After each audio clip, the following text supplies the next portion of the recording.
Okay, good afternoon, everybody. It's so nice to have everyone back with us today. We are in our third of 6 sessions of the Providing Healthcare in a Pandemic webinar series. Today's session topic is how to counsel parents on parenting during a pandemic. I'm Lisa Green, and I'm a program coordinator for the Western New York Rural Area Health Education Center. Before we meet our wonderful panelists, there's a few things to note. The chat box is open, so please feel free to introduce yourselves if you have any questions or comments. This is definitely that kind of webinar where we'd love to have you break in with any questions or comments. Make sure when you do that you're hitting the down arrow and addressing your questions to panelists and attendees. So to everyone, the default seems to be to just panelists. You know that you're free to leave the webinar at any time, and there will be recorded sessions on www.r-ahec.org. Within a day or so, we usually get the recordings up from the webinars. Don't forget to visit our website and fill out an evaluation using the link provided. The link will be provided later on in this webinar session, and it's also on the link, the original link that you had. So please do that if you would. And also, if you have any follow-up questions, you can always email me at lgreen@r-ahec.org, and that will be provided as well. So as you're aware, this webinar series was developed to support our healthcare providers and service providers who have faced so many incredible challenges due to the COVID-19 pandemic, and it doesn't look like it's ending anytime soon. So today's session is titled, How to Counsel Parents on Parenting During a Pandemic. And our panel of presenters will be talking about things like how to navigate virtual learning, how to support your child with special needs during this time, or how to help your patients do so, how to survive staying at home so much of the time as a family, and ways to take care of your own needs. Okay, let's meet our panelists. So we have Linda Franke. Linda, can you give us a wave? Linda is an educator, mindfulness instructor, a fiber artist and mom living in rural Western New York. For several years, Linda has been a practice facilitator instructor for Millard Fillmore College at UB. As a parent, she's always working to find ways to assist her young son in finding ways to deal with his sensory issues and anxiety. Kathy Sievering, can you give us a wave, Kathy? Kathy has spent most of her life in schools. She taught grades 1 through 5 for 9 years in Illinois before becoming a school psychologist. As a school psychologist for 37 years, Kathy has in-depth experience supporting students, parents, and school staff. Her training includes identifying and helping students impacted by trauma and crisis. Kathy also administers assessment instruments to assist and identify students that need additional support in schools. Kathy resides in Boulder, Colorado. She's married and has 2 grown children and 3 grandchildren. And we have Kristi Moscato. Kristi is the Community Engagement Manager for the Parent Network of Western New York. She focuses her efforts in 8 counties of Western New York to ensure families of children with special needs are aware of all the supports and services available to their children and families. Kristi coordinates all outreach, training, conferences, support groups, and events for the Parent Network. And in addition to her work at Parent Network, Kristi's involved in several local committees and advisory boards. Most importantly, she's the mother of 2 children, a son, Jonah, 13, and a daughter, Zoe, 14. Zoe is dually diagnosed with developmental disabilities and mental health challenges, and the reason Kristi's so passionate about the work that she does. So welcome. Thank you so much for being here, panelists. Thank you. Thank you. Thank you. Okay. So we do have some people who are dealing with remote or virtual learning, either themselves or have patients or clients who do. So we're going to start out, our first topic is going to be virtual and remote learning and education in general. So my first question is for Kristi. Kristi, how important is structure and routine during remote learning in a hybrid model, like a lot of people are experiencing right now, where their children might go to school twice a week and then be home twice a week. Yeah, structure and routine is crucial for all kids to succeed in learning at home. It's also extremely important for the families who are at home. Um, i- we need to be prepared as parents so we can best assist our kids. And a lot of us are working from home as well. I mean, my son's in his room doing his schoolwork right now while my daughter's in school. So, creating that structure and routine at home is really important. Whether you're in the hybrid mode or those of us in New York know, we could be moving to fully remote this week or next week or at some time in the near future. So having that structure and routine started now, and then continuing it if you go fully remote is really important.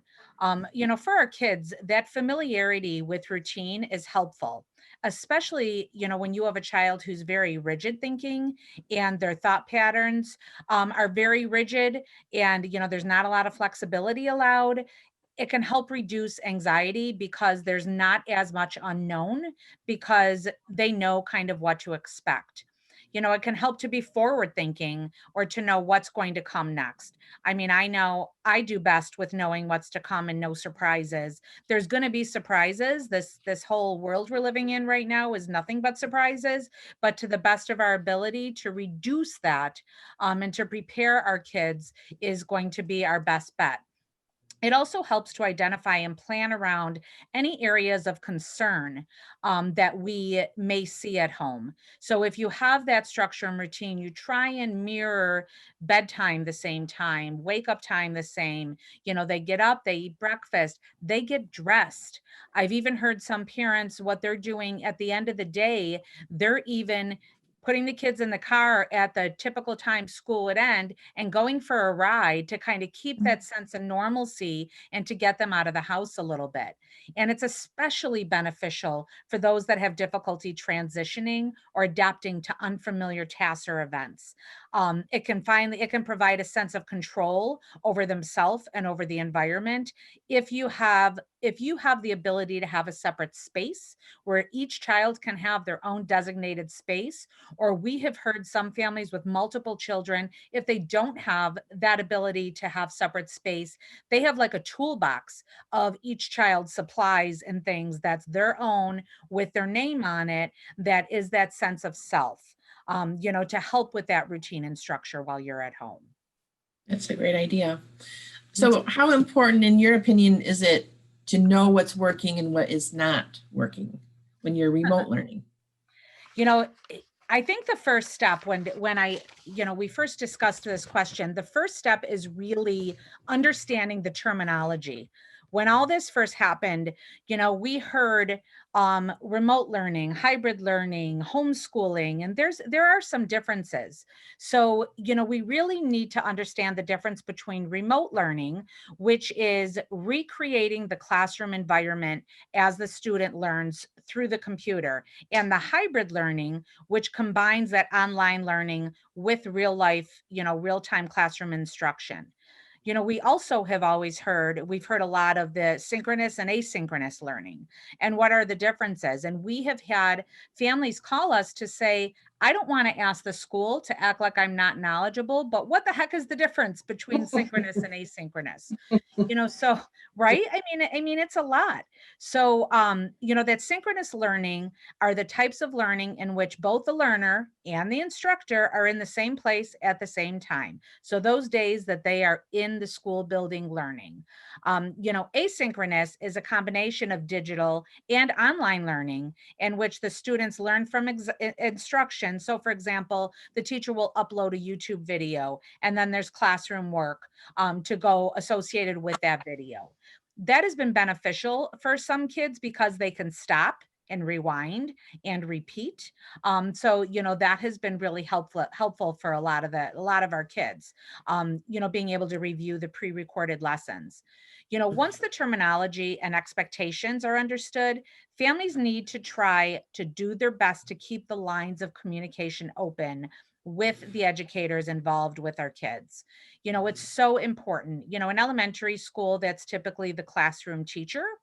In secondary school or middle or high school, it may be the counselor. If your child has an individualized education program or IEP or a 504, there is somebody at that school that owns that IEP or 504. So in my district, it's a case manager, and it's keeping the lines of communication open with that case manager or that classroom teacher or that counselor or whomever.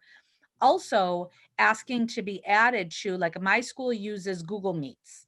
That's what they use, Google Classroom. I know there's Schoology, there's a lot of different programs. Asking to be invited into your child's classroom or into their Google Meets. I get a weekly summary of what is going on. I can go in and check when new assignments are due, because I don't want my daughter getting too far behind, and I want to stay up on that. Also, the parent portal is a really useful tool for those districts that have the teachers that really stay up on it. Some districts, it might be a week behind, which is why we suggest doing both the Google Classroom and the parent portal. That regular, open, honest discussion with our kids as well is key. Doing those check-ins with their kids on a daily basis. How are things going? How are you doing? How is your relationship with the teachers, with the kids in school? What are you hearing? Do you have any questions, concerns, anything you just want to talk about? That's really crucial as well. Do you think that, and this is for all of you, do you think that students are less inclined or more inclined to ask questions when they need to when they're remote learning? For Depends my on kids, the go child. ahead, Kathy, go ahead. It depends on the child. I think the chat box is great for a lot of students who wouldn't otherwise respond to a question in a large group. I think some children, they'll love to be in person and connected to a teacher, but that's not even happening in our school district. Teachers are behind plastic in my schools. So it's a very different scenario than it was last winter.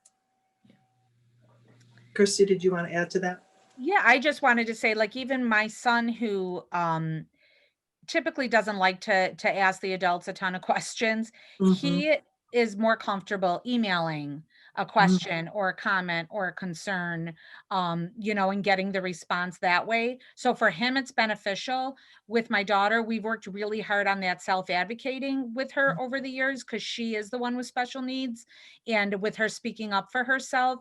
So she's more comfortable in person, because her anxiety flows with emails and email notifications, and knowing she's going to get a response that stresses her out a little bit.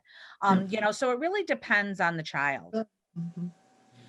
How about Robbie, Linda? Does Robbie, you think he feels I was comfortable? just trying to, I think he's a little of both. He's such an outgoing individual that, it's the thing we work with is having him wait his turn to advocate for himself. But I've also noticed, if he was in a classroom, he would have someone sitting next to him reminding him of the directions and that kind of, that's part of his 504. And it's been lovely for him, like Kristi was saying, just to be able to rewind the directions in the video from the teacher. And as we've worked on that at home, I find that his anxiety level has gone down pretty tremendously in the last couple of weeks, because he doesn't have to say out loud, I don't understand what you just said. He can just rewind and play that again. And he knows to do that now. And you can just see his little shoulders coming down. He's not as worried about looking dumb. That's what the kids would laugh at me if I asked a question. And I'm like, well, I'm not sure they would do that. Maybe they would and maybe they wouldn't. But right now you can just rewind that a little. And that's been great. That's his perception of that. And right. Yeah. And that's a valid Absolutely. it's his reality. Yeah. Yeah. And, I don't know, I worked in a classroom for a long time. Probably some kids did laugh at him, but this really is helping build his confidence, I think. So it's a little silver lining in the COVID cloud there. We need those silver linings. Yes, absolutely. So Kathy, if a client or a patient asked a provider, will my child fall behind academically if he or she participates in remote learning versus in-person schooling? If they ask that question, or they say, how can I support my child with learning remotely? What are some ways that the provider can answer those questions? Well, in Colorado, everybody's going remote this week from now until January. So the option of in-person learning isn't even on the table anymore. And I know every state's different, every community's different, but it's possible that's where we're leaning as a nation. And if that's the case, we have to wait until January to have that experience again. But I think what parents are concerned about is the phrase pandemic slide, which is being used in the media. And unfortunately, that term means comparing students where, quote, they should be. But the should be is so subjective. It's Right. okay, this is second grade, this is third grade, this is middle of second grade. And it's just that publishing companies came up with some of those definitions of what children need to know, what times, what ages, what grade levels. So what I'm hoping districts will do when students do get back to in-person learning is that they really assess what students have learned, what they've mastered, and what they can apply. And that should guide future teaching models and strategies that educators use. I'm guessing that's what they will do because it's just good common sense. Right. So what can parents do to assist in the learning now? Kristi, you tapped on a lot of these, but what I have found with the parents who have emailed me or contacted me, even though I'm retired, the kids slide for a while, maybe a week. The parents don't check in, they don't follow up like they don't have the time. And then they're in this state of panic because now it's like, now what do I do? You know, I have an F in science or, so if there's any way to set up that schedule, like Kristi was saying, where every day, 10, 15 minutes, you just review what was done, look at the assignments, what needs to be done tomorrow. And what we do in the schools is we teach children time management skills and how to schedule and how to create work environments that are positive and conducive to learning. We assume children know this, but our frontal lobe is not developed until late teens, early 20s. So they don't know this. And if it's a long-term assignment, they don't know how to break it into small components and figure out, oh, I better do this in 2 weeks. Or so they do need assistance by adults and parents. And the way to assist them is to do what teachers do. They use positive reinforcement on a regular basis. And it doesn't have to be, you know, big rewards, just little things like maybe you get to watch 10 more minutes of TV, or we'll go out for, well, you can't go out anymore, but when we can go out for frozen yogurts, or, you know, just you get to choose what's for dinner tonight or tomorrow. Right. Or maybe I don't have to do a chore this week. And then movement breaks are so critical to that child who cannot sit in front of that computer for hours upon end. My daughter-in-law bought a little mini tramp, and my grandson bounces in between, you know, his hourly sessions. And she said it's been a lifesaver. So even if they say 20 minutes of real activity helps a child focus and be able to just sit for a while. So I always ask what kind of movement breaks are being integrated into the learning situation. Great idea. So Kathy, can children suffer emotionally if they're not attending in-person school? Well, I think we're all suffering emotionally. And I think contact with others is very important in the human species. So I do think we're suffering because we can't hug, we can't touch, we can't connect. But I think we're getting creative in how we're handling this. I think Zooming is, at least I can see someone's face, I can hear your voice. We have a beautiful center in our one of the towns near me that put this tent up so people could go hug their grandparents that are in residential centers. And that was just last weekend, and that was very touching. And a lot of people attended that, and they touched them through these plastic. So I think we're coming up with ways to reduce the suffering. The ever-changing mode that we're in does add to suffering because it increases our frustration, and we don't have a sense of power and control.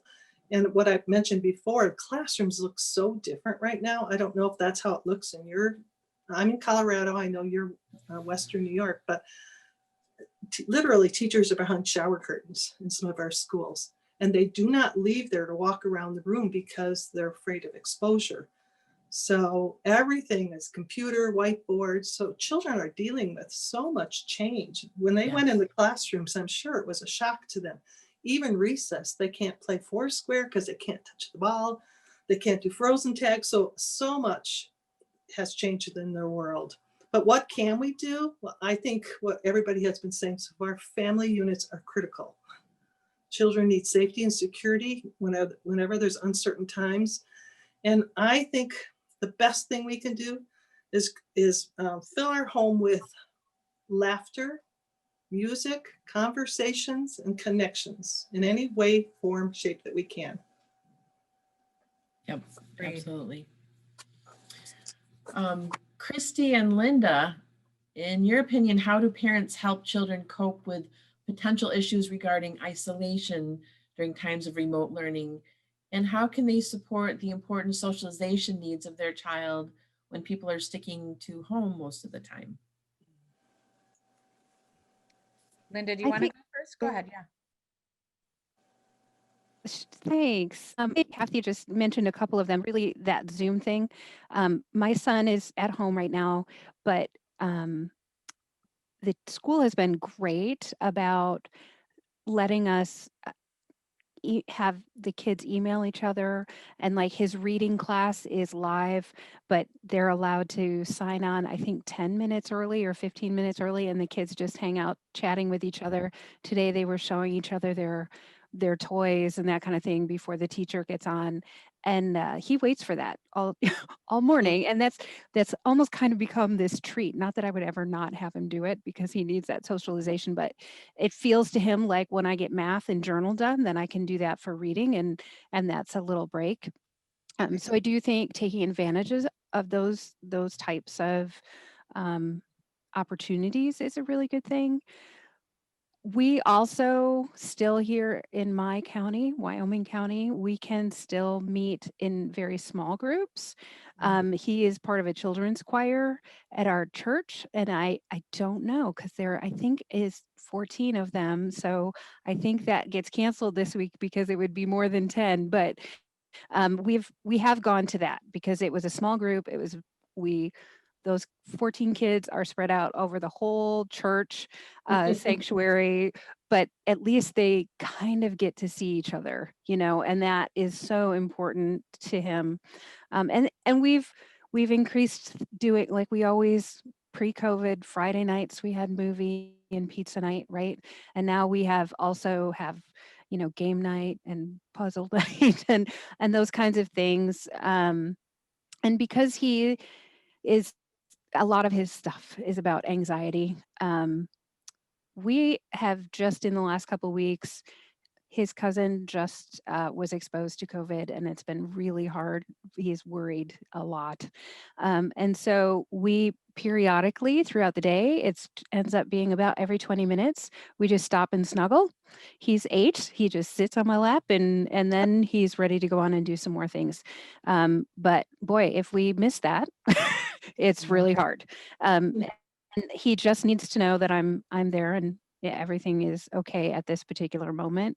But I wonder if he had other people here, even just in the house, because it's just him and I, if that would be quite as hard for him.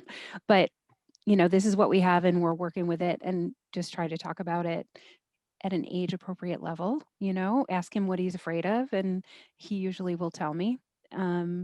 Though sometimes it's hard to, I think an important thing to remember is sometimes when you're 8, it's hard to know the words that would tell the adult what it is you're actually afraid of. I think as adults, sometimes we're not able to express exactly what we're afraid of. And certainly at 8, that's still tough. So trying to help him discuss that in ways to get to the heart of it. Yeah. And What are your comments, Kristi? I just wanted to add that, children need to spend quality time with friends. I mean, that's just a part of human nature.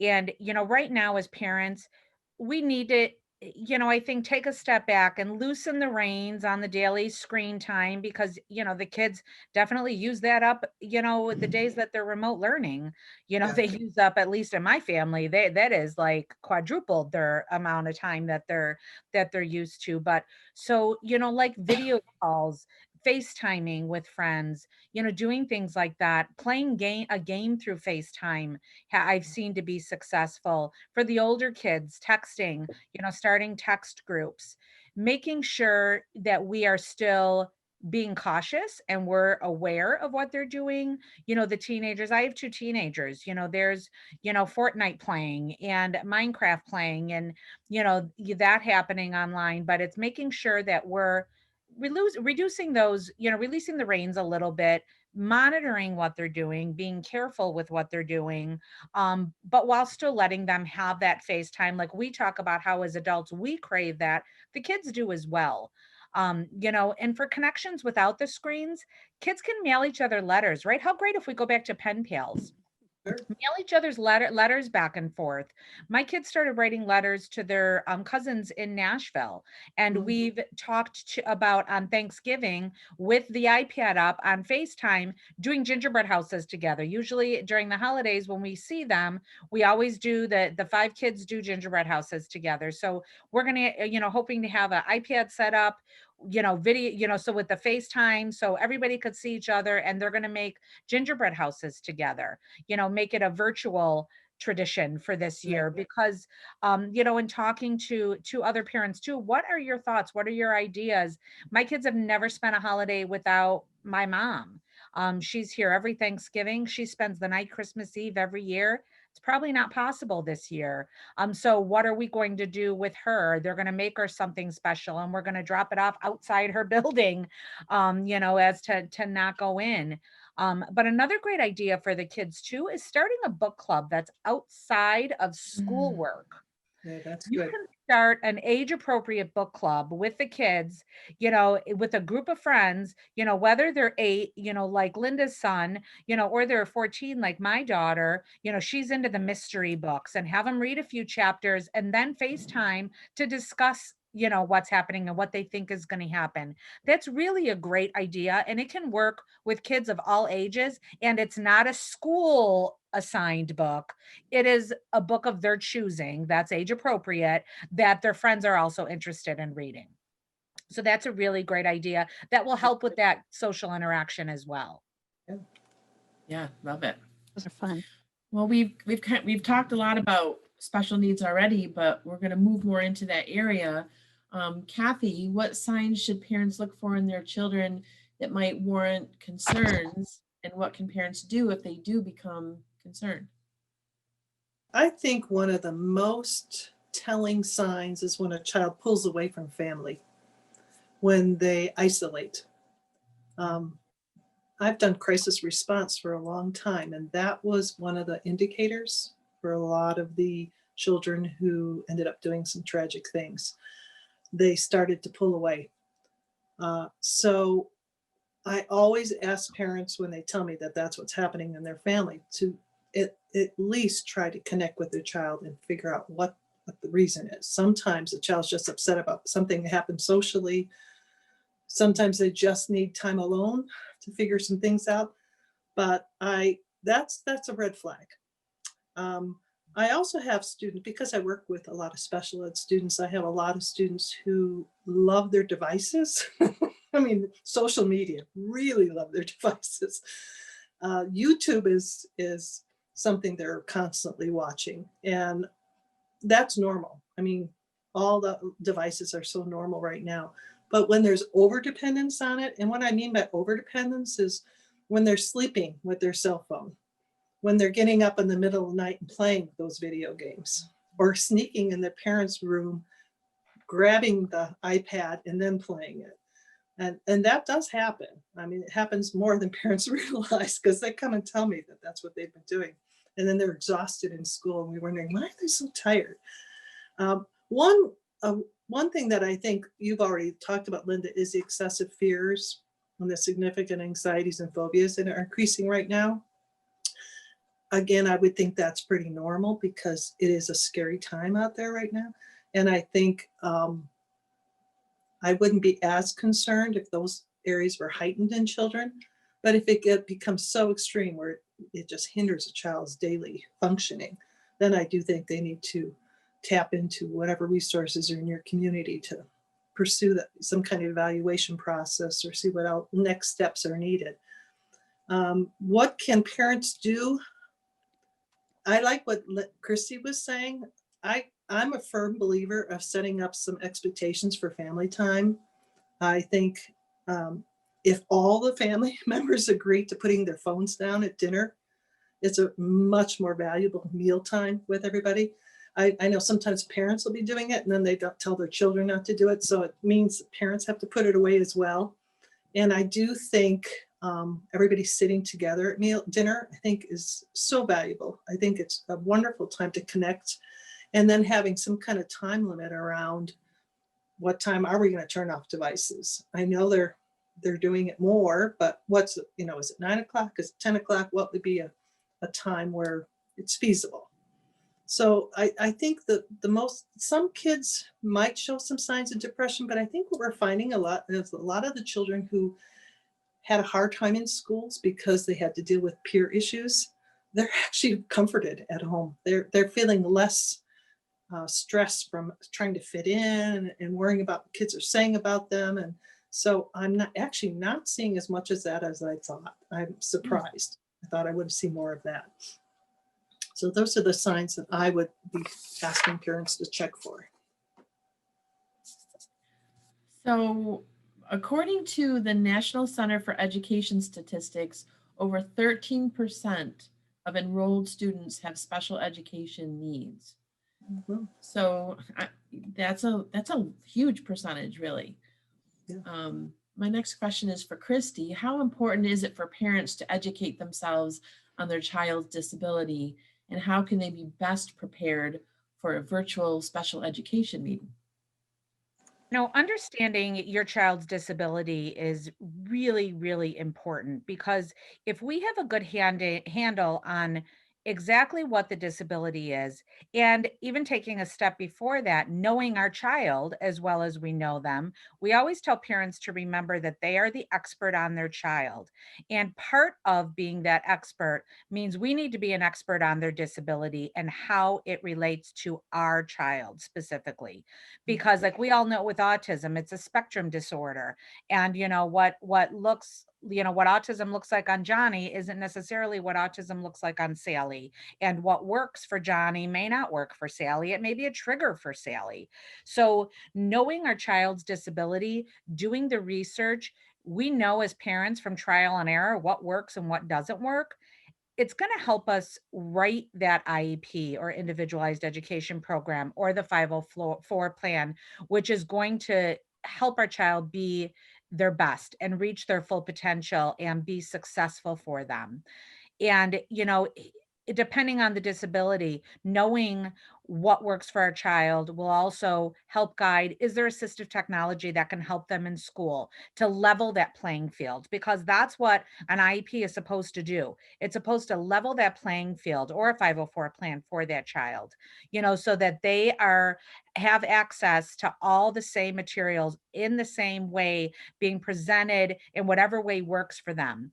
All this Chromebook time, with my daughter, she prefers paper. I do too. I print everything. I have my notes printed because I like that paper. And, my daughter, right? We all do. I mean, I had my daughter's case manager last year in 7th grade call me, not only for my daughter, but for other kids, because we had on her IEP, one of her accommodations is she is given tests and assignments 1 page at a time with more white space due to her visual spatial deficits. And they chunk the work. So especially in math, all multiplication is together, all division is together. So the work is chunked. Well, that can be difficult on a Chromebook. And middle school, we all remember middle school, right? Middle school, I think, is not the best time in any person's life, except for the rare, few, that there's always some challenges because kids are trying to fit into the social norms and trying to find which group they belong in. And when you have a child in special education, that's even another layer to them. And her question was, well, we have that she's given the test one page at a time, but we're giving it on a Chromebook. So what do you want me to do? Do you want me to, and I suggested one thing we could do was upload it into Google Docs one page at a time. But then I took a step back and I said, you know what? Let's ask Zoe. My daughter's name is Zoe. Let's ask Zoe what she wants, because the teacher was worried that if she had it on paper, she would be singled out a little bit more than some of her classmates. And when we brought Zoe into the discussion, she wanted that paper. So knowing her like I do and involving her, we have a saying at Parent Network that it's nothing about me without me for our kids with special needs. They need to be involved in those decisions. The earlier, the better, having the conversations with her. So that's really key in knowing our child's disability. Now, planning for the virtual meetings. I mean, when we're planning for any meeting with our child, we have a full 2-hour workshop on preparing for your meeting that we do. We created, and I think Lisa emailed it to everybody, a virtual IEP fact sheet, we call it, which is, just basically encouraging families to make sure that they're ready. Be ready for that call. And there's a lot of things to do to get ready for that call. If you're joining for the virtual platform, having them talking to whoever runs the meeting. Typically it's a school psychologist in my area. And I know that varies from district to district and region to region. But it goes back to what I was saying before, that relationship building with our team, building that relationship, having those conversations. Are you going to share a screen if it's on Zoom or Google Meets to where I can see the IEP right along with you? Can you email it to me or drop it in the US postal mail and send it to me so I have time to go through it prior to the meeting? Because it's really important to get our thoughts together prior to that meeting. So nothing should ever be a surprise in a meeting. You shouldn't be hearing something catastrophic for the first time, or that they're thinking of changing placement for the first time at an IEP meeting. That should never be the case. But you want to have access to the special education records, to any assessments that were done, to the progress reports, the prior written notice, yada, yada, yada. The list goes on and on and on to all of that. But you also want to review, if things have changed, especially if a change in placement has happened or a change from elementary to middle school or middle school to high school, that last year's IEP with you. Familiarize yourself with what the goals are. A lot of times districts will, a child will have a goal, say for the second half of the school year, and they don't meet that goal. So sometimes that goal will carry over. There's a problem with that goal if that's the case. In a typical year, there can be, because these goals should be attainable for the kids. So maybe it's taking that goal and breaking it down a little bit more, simplifying it a little bit more. It reminds me of a goal my daughter had in elementary school for math. And it was that she would identify multi-step word problems correctly, be able to solve them with 80% accuracy over a 2-week trial. Well, that was never going to happen. She was not going to attain that goal that year, the next year, or the next year. So we broke it down to, she will identify if it is a multi-step problem. We started with that. So she could meet that goal, because I go through her goals with her. We go through her progress notes with her, to break it down, to make it attainable, and then add a little to it, once they reach that goal. So those are the things that we want to look at, because you're not going to remember everything that's in the IEP. So that's why you want to look at last year's IEP, look at the goals, look at the progress notes from the past year to see how our child did. And then after that meeting, the crucial piece, it's like right after you go on an interview, you send a thank you note or an email. You want to send almost a memo of understanding to make sure that you understood everything correctly, that this is what I understand. I also understand that I will have the updated IEP in my hands, in 2 weeks or whatever was discussed at the meeting. And then make sure you're reading the IEP when you get it. Because a lot of cutting and pasting happens, and for ease and sometimes for year to year. But I have opened an IEP and seen where the attendee list was incorrect. So I was like, oh, put the glasses on, get the highlighter out, and go through the whole IEP, because it's a legal document and it can change, and we can amend it 20 times during the course of the year if we need to. But making sure it's accurate before you sign off on it is crucial. And that's where that memo of understanding comes in too. Right. And still remembering at the virtual meetings that you can still invite anybody who has knowledge about your child to that meeting. My daughter's in a transition year. She'll be moving to high school next year. I have our transition coordinator at Parent Network coming to her meeting. I have her care manager from her. She gets services through the Office for People with Developmental Disabilities. So her case manager is going to attend the meeting with us. My husband, myself, my daughter attends. So knowing that just because it's virtual or a conference call, I would always ask for virtual so you can see if possible, but some districts just don't have that ability. I've been on a couple calls with a family, but if they say it's a conference call, request it, right? It can't hurt for a Google Meet or whatever. But making sure that you can still invite anybody you want, and letting the team know, don't blindside them, letting them know, just so you know, A, B, and C are attending with me. This is their email or their phone number so that they can get the invite as well. Great ideas. So Linda, as a parent yourself of a child with special needs, how important is it to advocate in a positive and collaborative manner? Well, as a teacher, and often with kids that had special needs, and also as a parent, I've seen both sides of that. And I cannot emphasize enough what Kristi said. You do know your child best. It's funny though, when you're in the parent role. Someone said before my son's first 504, "Are you nervous?" And I'm like, "No, I've done hundreds of these. It's fine." And I walked in the door and I was intimidated Yeah. because I was like, "Oh, and it is different." And I'm sure they picked up on it and thought, "Why is she nervous? She knows all of us." And because I had worked at that school at one point, but it's different. And just give yourself some credit for knowing what you know, because you know a lot. And also give yourself some empathy for feeling that stressed about it. The other thing that I like to do, because it is so important to have that really good relationship with all the people on the team.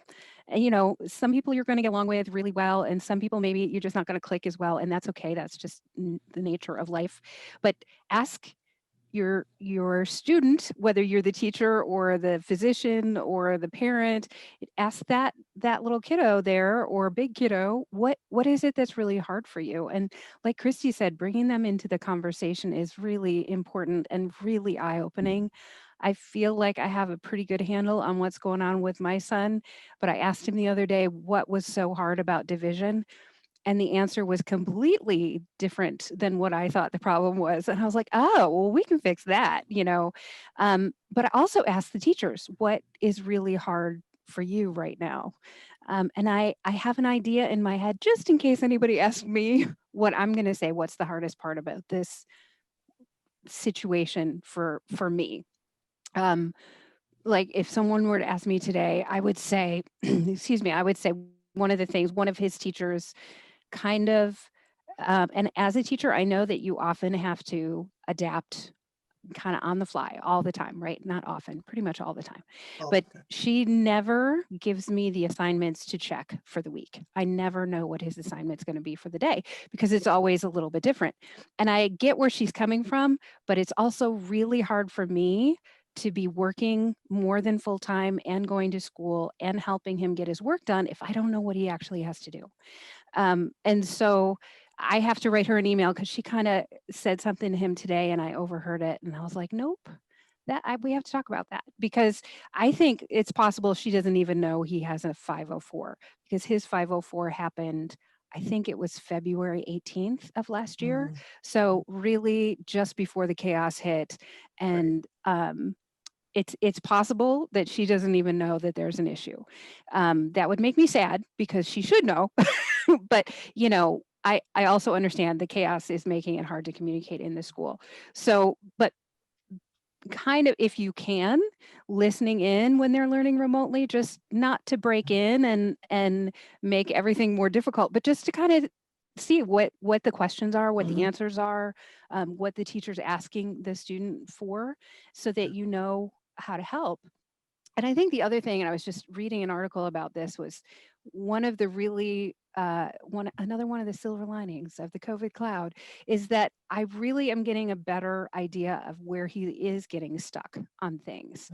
I have in my head that spelling's really hard for him, right? And I know that's because he doesn't hear things the same way we do. So sounding a word out is always going to be hard. But when I sit next to him and I'm typing away on my laptop and he's doing his lesson, I can hear that it's not every sound that he's having trouble with, it's just certain ones.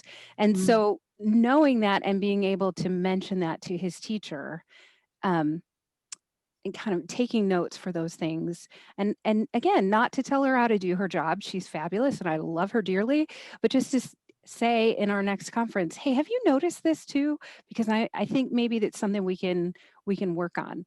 And respecting what she knows and expecting her to respect what I know, because that expectation is an important part as well. She went to school for a long time to do that. I've been raising him for quite a while now. So we both have good information if we can just sit down and have a good conversation about it. And I think that that's just all to the benefit of everybody involved, right? I don't want anybody in this situation to be the one that's kind of catching the heat or the flack or the miserable one. I want us all to be as happy as possible in a really challenging situation. Yeah, absolutely. So Kristi, what if parents just want to talk to another parent of a child with special needs for support? One of the big things is that we have at Parent Network is we get it.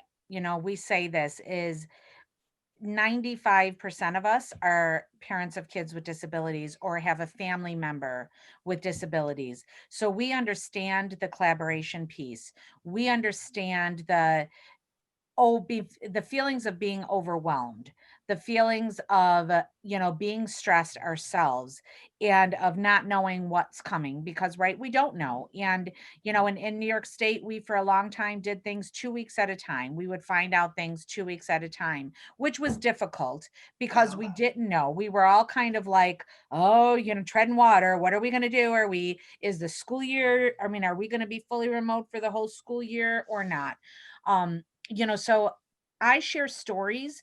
I always start with my story because of why I'm in this role and what brought me here, because I think that just is a point of connectedness with a parent, because I get it. I'll tell parents, oh my God, I've been through that, or I'm right there with you. I empathize.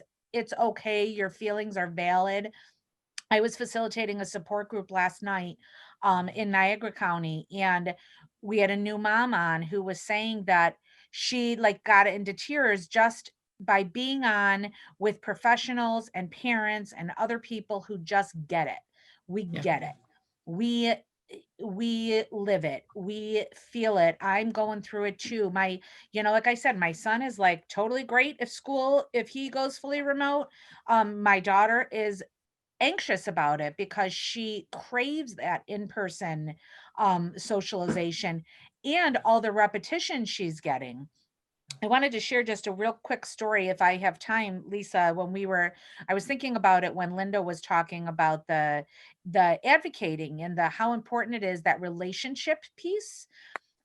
Building that relationship with those involved with your child's education, the sooner the better you start to build that relationship with that district, the better. Our kids are in these districts for a long time. And frankly, you get more bees with honey. As corny as that sounds, you really do. So It's true. true. And that I communication agree. piece, that saying to the teacher, what form of communication works best for you? Because, right, we're worried about our 1 or 2 or 3 children. They're worried about the 25 or 30 they have in the class.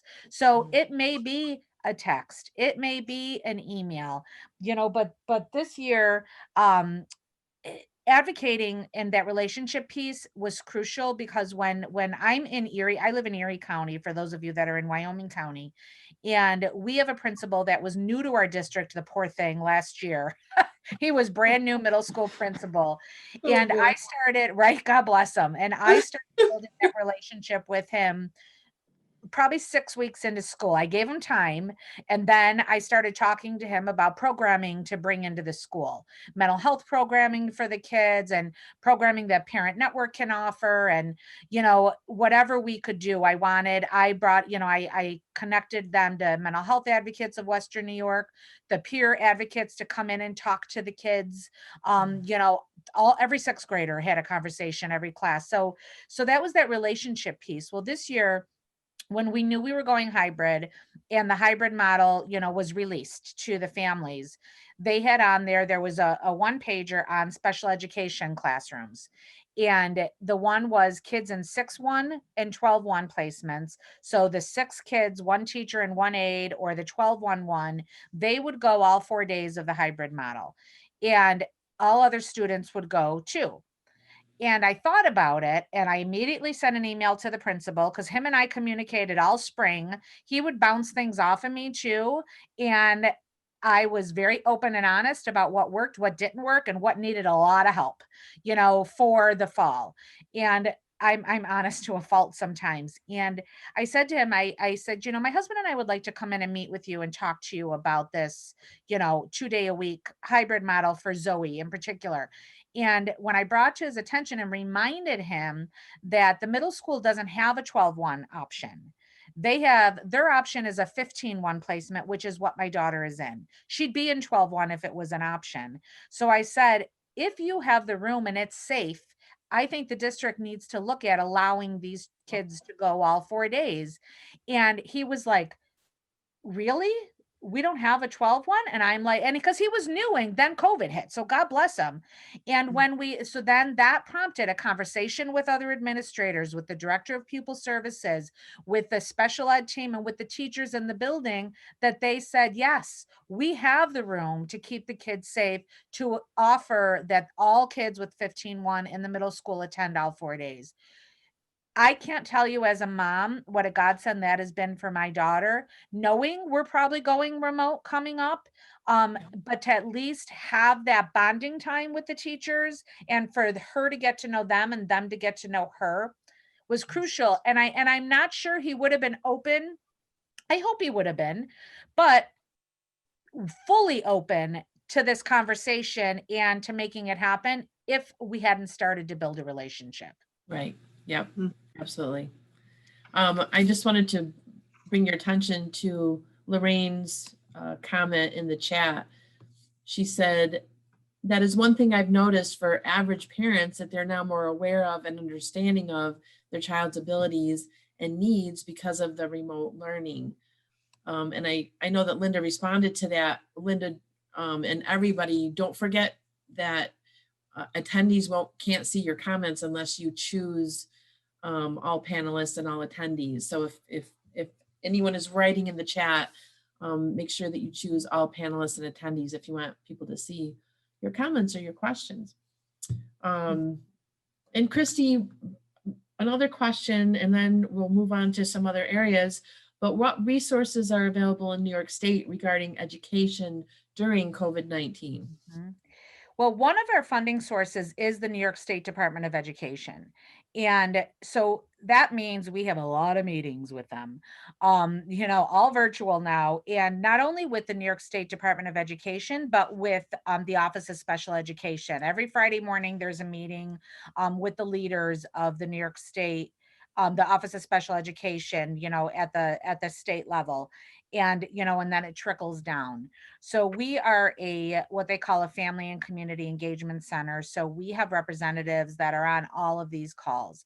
On our website, we have a COVID page, and a lot of the resources are for support and education, and what are my rights, and what are the questions, and what does this mean, and what does that mean. And we were clear to let parents know that, the guidelines are a little loose during hybrid, that because following an IEP to a T right now can be challenging if the kids are only in school 2 days a week, or they're not there at all. If the parent opted for the fully remote option, so it was to the best of their ability, the district has to follow the IEP. But again, we're noticing a theme here that goes back to the communication and the relationship, and keeping those lines of communication open. But so our website, parentnetworkwny.org, has a COVID page, and also the New York State Department of Education has a stateed.gov/coronavirus page, which is all things COVID related, at the state level. When we hear it, we get, or, find out new information, we vet it and then get it up on our website as soon as possible, sometimes quicker than the state can. Because Yes. we try and do that pretty immediate. When we hear it in a meeting, we are, looking the information up. Usually it's a attachment in the meeting, minutes, and we vet it, and then we get it up on our website as soon as possible. So So please if people go utilize onto your website, what do they look for? Well, the on the main bubble, we have 6 things that they troll 3 at a time. They scroll. That's the word I wanted. And they scroll 3 at a time. And the first page of the one, the very beginning, it's COVID-19 resources. You click on that and it takes you right to that.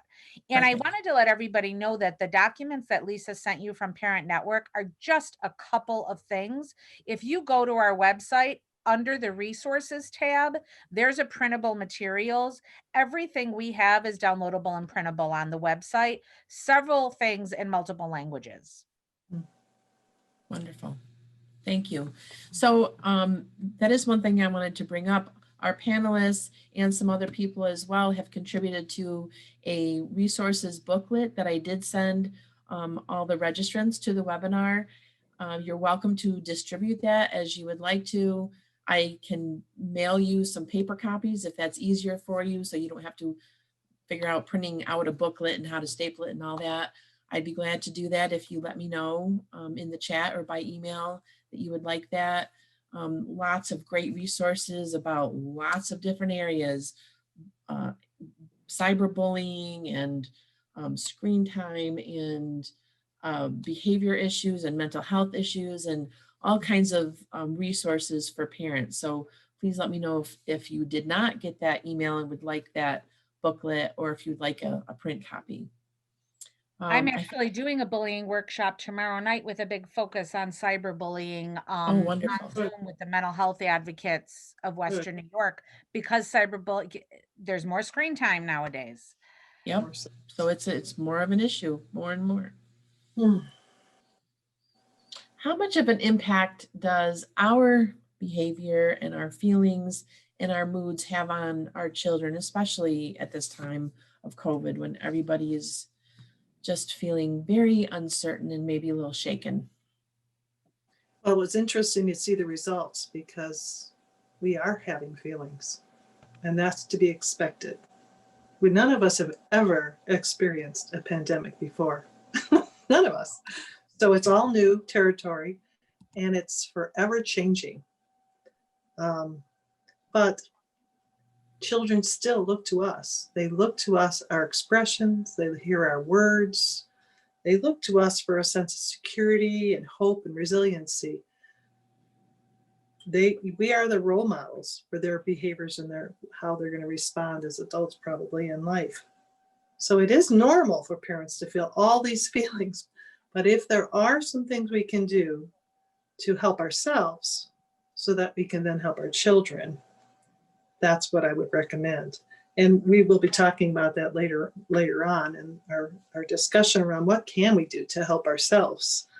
But this might also be a time to talk about frustration tolerance and problem-solving strategies. I think when we were in that fast-paced world, there really wasn't time for those kind of discussions. It seems there may be more time to teach small little incremental steps for how do we deal with frustration when we're ready to explode. What are some things we can do? And we call that regulation in the field. You know, I have a little 3-year-old grandson, and he's been taught by my daughter, who's also a school psychologist, what to do if he starts to escalate. He knows to take his deep breaths. He knows to go off someplace quiet. I mean, she has taught him some strategies. She even put him on little cards so he could see them and learn when he was 2. Now he's 3. And he implements them because he was taught the strategies. If we use those strategies, children will watch us. If we do some mindful breathing, we start to escalate and we just stop for a second, say, you know, I'm just going to stop for a few minutes here and just take some breaths. Or maybe I'll come back to this with you in a few minutes. I just need to go take a walk around the block, or, you know, I need a little time out for myself. The other thing that I have noticed, I've been doing this for so many years, is that active listening is so critical. I think parents are so good at talking too and not listening. Like what you were saying, Linda, when I just asked my son, you know, what is the issue with division? You learned something because you literally sat there and heard everything he had to say. That's the magic in my office. I will just listen to children and they're like so thankful. Thank you for listening to me. And I think it's not a big deal, but it is a really big deal. That's what active listening is. It goes way back about 40 years ago. Now it's called sympathetic listening. So it just changed names, but it just means listening fully and not intervening and you know, the shoulds and you could have and a would haves and the things we all want to say as parents, but it's just holding off on that until you try to understand what's really going on with your child. That's a lifelong skill that you'd be teaching your child in this point. And it's also a strategy that really works. It's a very powerful strategy, but so hard to do, especially when you've been isolated as much as you've been. You want to talk. You don't want to just listen. You want to have opportunities to discuss and talk. And maybe your own tolerance is low and you don't have the energy to do it. But I would suggest when we start talking about the next steps of things we can do for ourselves, that you implement some of those strategies because they are effective. And I just wanted to add to that real quick that, you know, we always say use your teachable moments. And I find if you, as with your family, you know, take a ride in the car, if we have kids that might be a little hesitant to open up, they do a lot of times when you are in the car driving. Yeah. A, you have a captive audience, and Yeah. B, if it's something that maybe is really bothering them and they don't want to make eye contact with you, you know, for whatever, I talk about it when I teach sexuality and when I teach bullying and things like that too. But that car time, a lot of times kids will open up in the car, you know, because you're not sitting face to face, you know, you're not staring at them, they're not making total eye contact with them. And, you know, if you see something on TV that you think, you know, is bothering them, or you heard something or a note came from the teacher, you know, have those conversations anytime something similar comes up. Hey, that's just like, you know, so-and-so, or I heard this story. Make a story up. I heard this from another parent that their child was worried about this. Is that something you ever think about, you know, just to get those conversations starting? But the car is a great place to have, to be an active listener. Mm-hmm. Now, I don't think I've ever had a serious conversation with my kids when we weren't actually doing something, you know, chopping vegetables or dusting or whatever. It's never a, let me sit you down and have a chat, because that just doesn't set the stage for meaningful conversation, at least in our family. Yeah. Mm-hmm. Or taking a walk is really beneficial because the movement is helping the situation itself, de-escalating. Yes. So Kristi, we did have a question in the chat and you addressed it. Did you want to talk a little bit about that? I was addressing, you know, to one of the attendees was saying, what do you do when you have a child with you have multiple special needs? Your entire day is full of Zooms between the kids on one device, going from PT to OT to speech to, skills, and plus the counselor. I mean, it's a lot.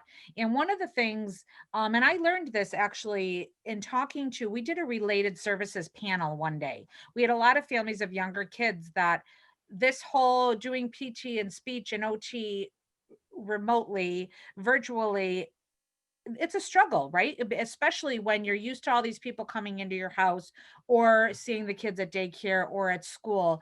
But one thing they suggested is a lot of times the PT and the OT, or the OT and the speech, can team up and work together, which could eliminate a section. Or if they communicate, maybe do a Zoom with all of them and yourself to say, this is what we're working on in PT, this is what we're working on in OT, and on and on, to see how they can support each other. Another thing that I have shared this with school, I don't know if anybody has ever been told, well, I don't see those behaviors in school, or that's not the Zoe I see in school, because, our kids can be different, right? They're always angels for strangers. My daughter never exhibits her anxiety to the point that I see it, or her behavior challenges in school, never has. That was always our reality. And after the third time, when I was in second grade, and the teacher said, well, I don't see that, Zoe, I don't know what you're talking about, I started videotaping what my reality was like. This is what I'm talking about. So to have that conversation with the team of teachers at school and the counselor, so they're not marked absent, this is a day in the life, and do video clips. This is us at 8 a.m. This is us at 10 a.m. This is us at noon. A kind of a day in the life of what your reality is now, because they really don't know. And yes, they're experts in their area, but again, you are the expert on your child and on your family, and you're seeing what is working and what isn't working, and it's a lot. But I would be surprised if the related service providers weren't willing to team up. They may not even know everything that's being worked on. And even if you try and tell them, it may benefit you to do a 20-minute Zoom with the whole team. So Lorraine just that. had a comment as well. She said, Amanda, many schools can provide a loaner device to families. Oh, yeah. So try asking the school. And as an OT, we always do the homework in our session with the parent in the background. So nice. Oh, so I was thinking, one, you're just constantly going, but yeah, absolutely. I had a mom in a Erie County school who her two kids were sharing one device because the district only gave out one. And she said, I've called the special ed department, I haven't heard back. So I reached out to the psychologist who we worked with on an issue over the summer for this young man. And she said, I'm sending home a consent form with, the daughter today. We can give her a device to use. You just have to fill out the technology agreement. You don't know if you don't ask, and always ask the question. Always ask. All right, we're going to move on so we have enough time for all of our questions here. So my next question is for Linda. What do you wish your medical team knew about being a parent of a child with anxiety? I think this is the same thing I wish that everybody knew about having a child with anxiety, that everything's a process. We are just trying to figure it all out. And just because something's true today doesn't mean it's going to be true tomorrow, like Kristi said. And so having worked with so many medical professionals, and I have so much respect. I also saw how fast they have to move through a day. And particularly now, I mean, I truly worry about my friends in healthcare every single day. But, if they can find a way to just stop for a second and really listen to what I'm saying, and really listen to the concern that I have, I think those are always the best conversations I'm having with the medical team. Just like with the educational team, I'm doing my best and my son is doing his best, just like they're doing their best. We're all doing as well as we can at any given moment. And I think that sometimes, I know in different roles that I've had in healthcare, sometimes it's easy to forget that because you've got so much to do and you're just moving through your day.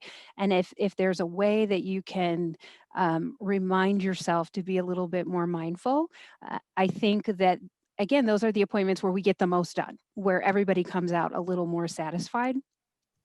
I think the other thing that, and I don't know if it's just me, and because I've worked with healthcare professionals for a long time, but I I really do want to partner with them. It's okay for, as far as I'm concerned, if you don't know, I would much rather you said, I don't know. We're going to try to figure this out. I'm going to guess right now. And that's probably people uncomfortable to hear that their physician doesn't know the answer, but that's just true. I mean, physicians, I think we put too much pressure on medical teams in this country and we expect them to know everything. They're just human like the rest of us. They know a whole lot of stuff. And I'm continually amazed by the amount of things they keep in their head at any given moment, but they're just human. And I would much rather that one of the medical team members would say to me, I don't know, what do you think? And let it be a conversation and a partnership. And not just for my son's health, but for my own as well, just so that we can move forward a little bit and make it a team thing. And I one of my son's physicians actually asked that question. And I was like, oh, I love you. But she asked how he learns best. She asked how I learn best. And then she said, what kind of relationship do you want to have with our team? And I thought Wow. those were the three most brilliant questions I'd ever had a medical team ask me. And we have a great working relationship. And that's actually his immunologist.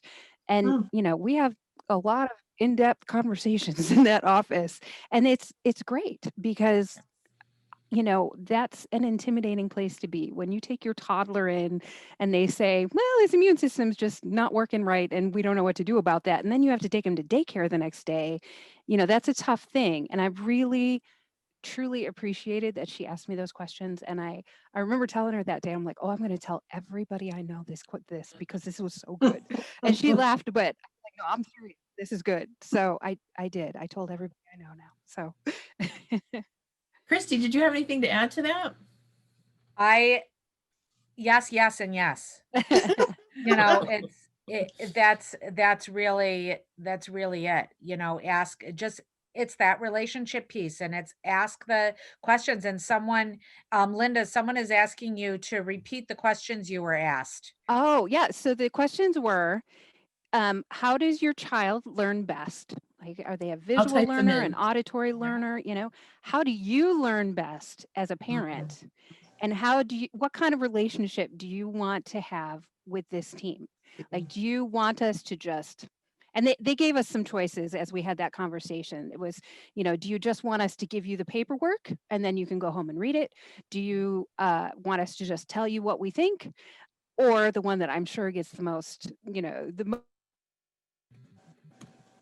most option, to have a conversation about it. And they were very open to say, if you want to have a conversation at every meeting, or at every appointment, those appointments are going to take a little bit longer, which I was totally okay with. But I also appreciated that they said that to me. This is not going to be a 10-minute meeting if you want to have a conversation every time. Right. Good to know. And then I could block that time out. But they were great questions, I thought. I mean, and they were, our physician has always been great with my daughter's anxiety they know that when she's going to get a flu shot, it can't be surprise, or her HPV, series that she's had.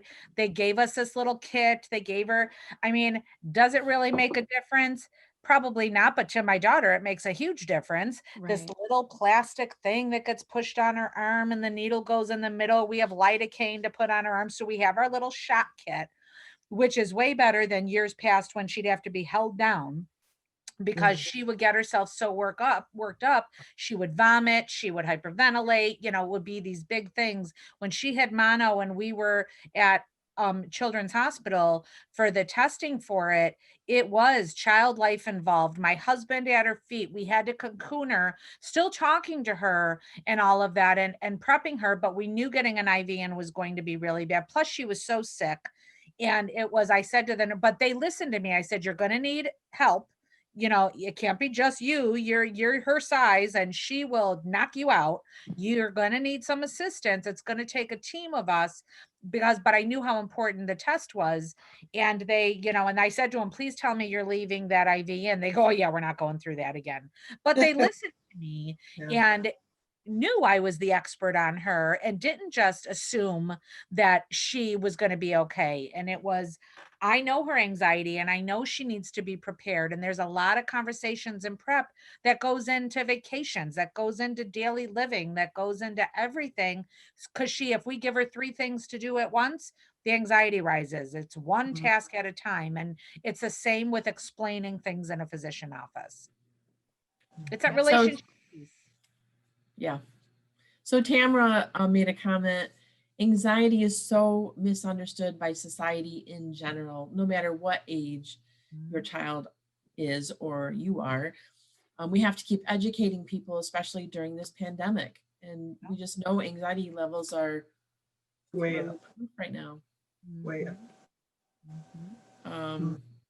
I at this point I had promised myself that I would ask a question of the audience. So here is the question. What strategies are you using or suggesting to parents to use during this challenging time? So if you all could write an answer to that question while I ask the next question. So Linda, what are some strategies that you are using to reduce anxiety in your child during this time of COVID? And what have you done that has not worked at all?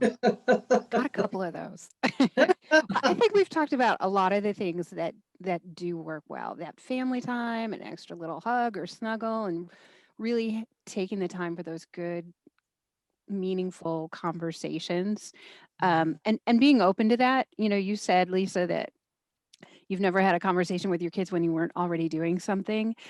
I have.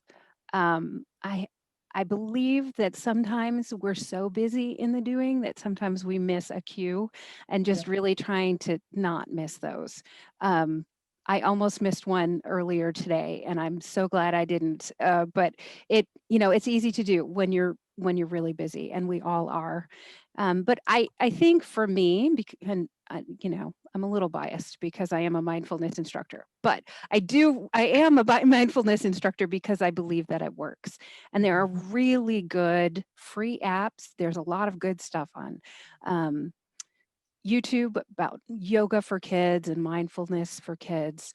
I have worked with mindfulschools.org for quite a while.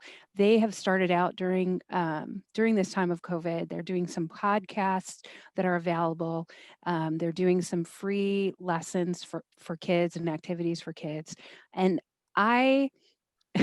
it's one of those things that you just keep hoping it'll click in with your little one or with your big one. And I will admit it. I was having a meltdown the other day. I was just, it was all going wrong. The Zoom wasn't working and the computer wouldn't work and the wind was blowing and I just didn't know what to do. It was awful. And my son said, Mom, maybe you should take a nice deep breath. Here, I'll do it with you. And and my first reaction was, when I was glad that did not come out of my mouth. It was, but I was so proud of him for saying, let's just take a breath here, Mom. And sure enough, he gave me a hug and it did get better. It works, but they do watch you and they are gonna learn from what you do. And so just keep that in mind, that they're watching and that does work.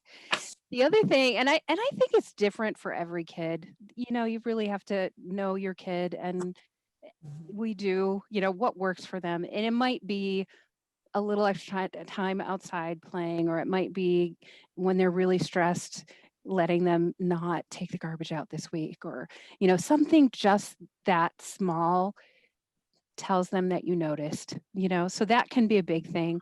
One thing for my son is art.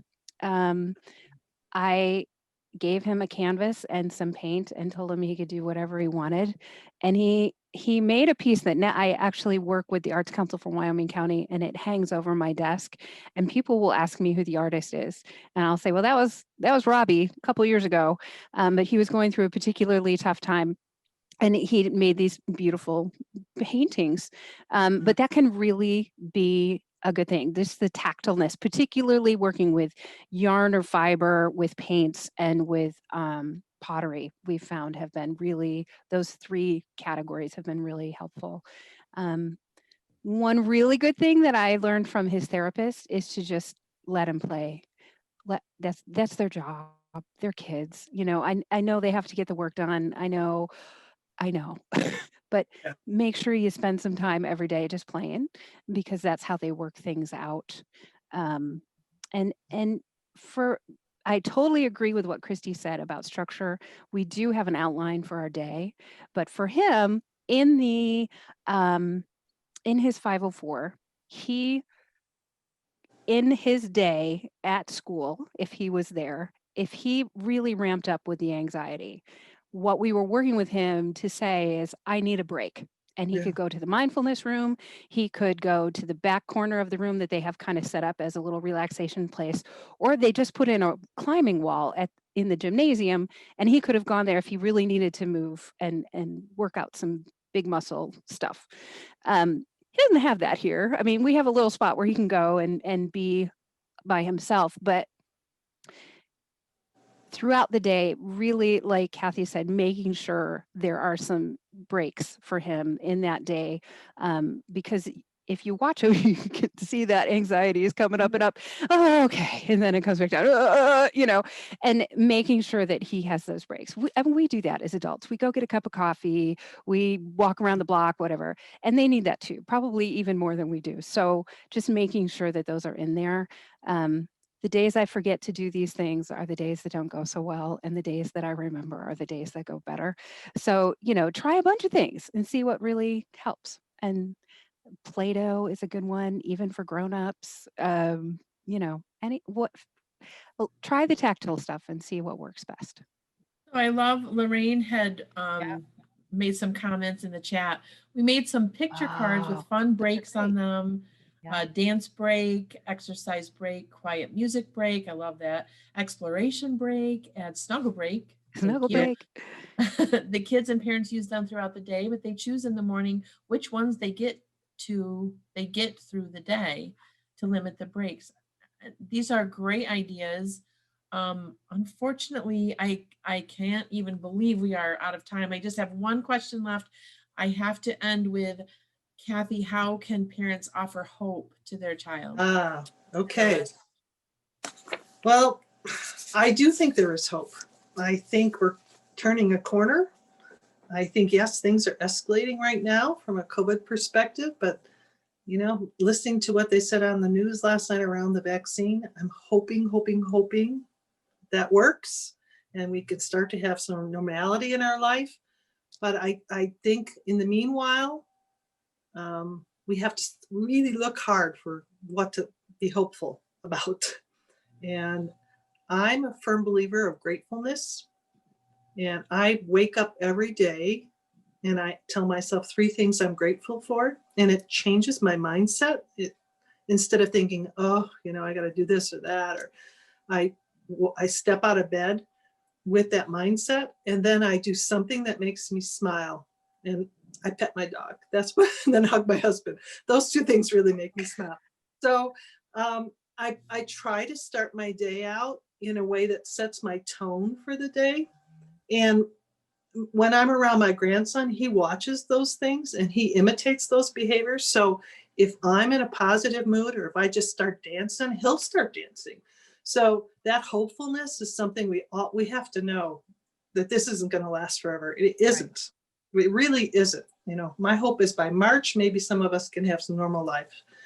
But until then, we do have to do what everybody talked about, brush off the board games, go back to the 1950s. What did we do back then when we weren't all on devices? We were doing hopscotch and we're playing outside a lot more. And we have to do more family unit experiences like that. And then the last thing I'd like to add, and this is kind of my last question, but I'm going to throw it in here. I think if we give back to others and support others, it heals us as well as people we're supporting.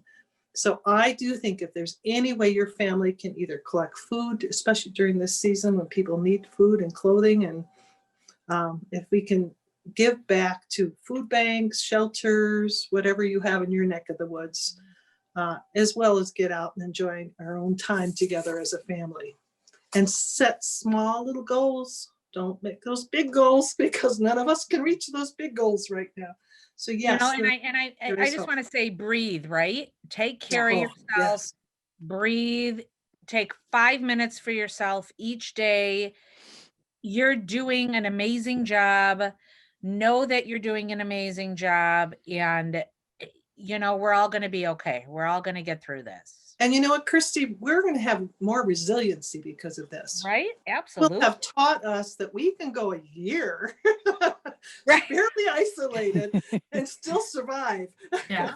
That's a resiliency lesson right there. So yeah, I think we'll be okay. I think we're going to make it. I do too. Well, Absolutely. ladies, I have so enjoyed this. I'm sure that our attendees have enjoyed it as well. We have to go. I'm very sorry we didn't get to our last section about self-care, but we will be talking about that in a later session. Good. Excuse me. Next week we are talking about outbreak prevention in long-term care facilities. So please join us for next week. And I just want to thank you, ladies, so very, very much. It's been hugely enjoyable. Thank you. Thank you. Have a great day, everybody.